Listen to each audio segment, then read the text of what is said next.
What's up, Drop Services? Dylan here. So today we've got another interview with Stephen, who's from Auckland, New Zealand. He was actually working in the tourism industry when he started drop servicing, and today he's built an online business that's growing pretty fast, doing $23,000 in contracts this past month.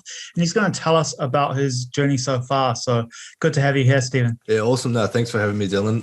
It's been a really awesome journey. We're coming up what is almost 12 months now since I started with the blueprint, and yeah, like you said, like 23,000 just this month, and obviously looking to grow that exponentially.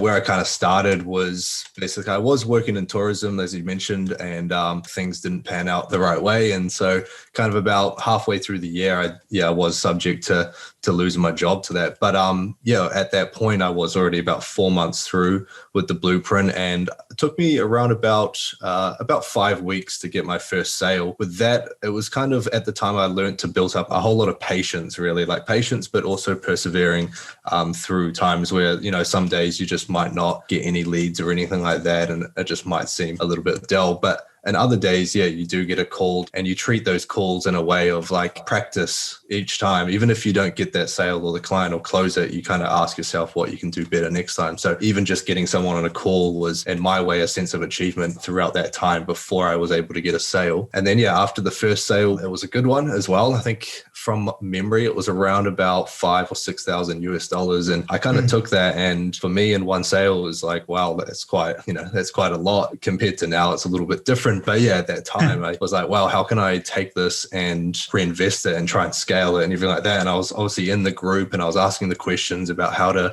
where should I put this money? Should I do this and this? And then another sale came through as well. So all of a sudden, we're sitting with a nice little bag of about 7,000. And so that's when I decided to jump on board with mentoring. I thought one of the greatest things to invest in is education. And so investing in myself with that money, I was able to find a way to try and scale a little bit quicker. And it took me through 6 months of mentoring and learning a lot, applying that.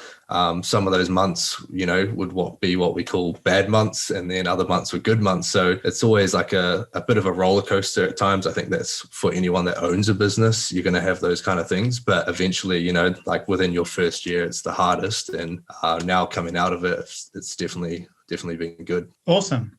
Yeah, it's a pretty cool story as well. And I guess, what made you decide to join the blueprint, and what was kind of the underlying motivation that, pushed you through all of those challenges to that first success? So I've always been interested in kind of trying to find ways to make money online. Let's be honest, it's kind of flooded all over YouTube and things like that. And so, I was always kind of chasing it in a way and trying to find these different ways. And for example, drop shipping was one way, which, I tried, I failed. And that's because a whole lot of different reasons. But when I looked into more drop servicing, and I'll say it, and probably a lot of people have seen it, just a YouTube ad that just came up, and I was like, hey, like being a fellow Kiwi myself, I was like, hey, this guy sounds like a Kiwi. I'll check out what this drop servicing business is. And from there, just jumped on the webinar, was really impressed and took it from there. And being able to get in, the barrier of entry, in my opinion, wasn't too high. So it's something that I thought this is actually quite a cool business model that can be sustained for a long time. And it's also ethical. Like I find it very ethical in that way. And, it doesn't leave me thinking that I'm developing like this imposter syndrome or anything like that. It's kind of, it feels good that we can deliver. Yeah. Awesome.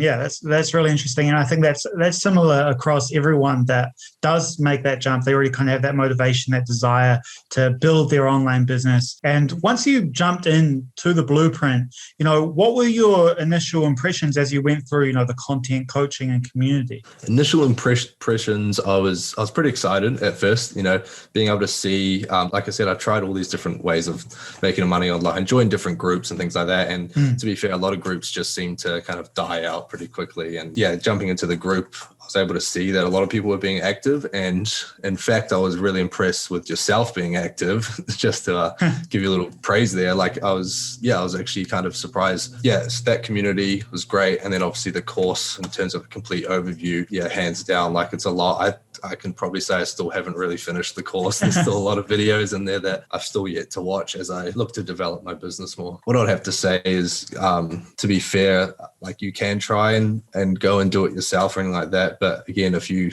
invest into the drop surfacing blueprint, everything is in there. Like it's in the name. It is the blueprint. It shows you how to do everything, and it can really try and fast track that process rather than you having to try and find scattered information. So, and then once you've taken that step, is just put in the effort, like not just for 1 week, not just for 2 weeks, for what was 5 weeks before I got my first sale. You just want to keep going and have that consistency, perseverance, but also, be patient as well. And that's something you kind of learn over time is, you're not necessarily going to get a $10,000 sale within a day or something like that. But I mean, you could, that's the thing. Anything can happen, but it's not about luck. It's the people that are consistent. They're the ones that get lucky because they are consistent along the way, for sure.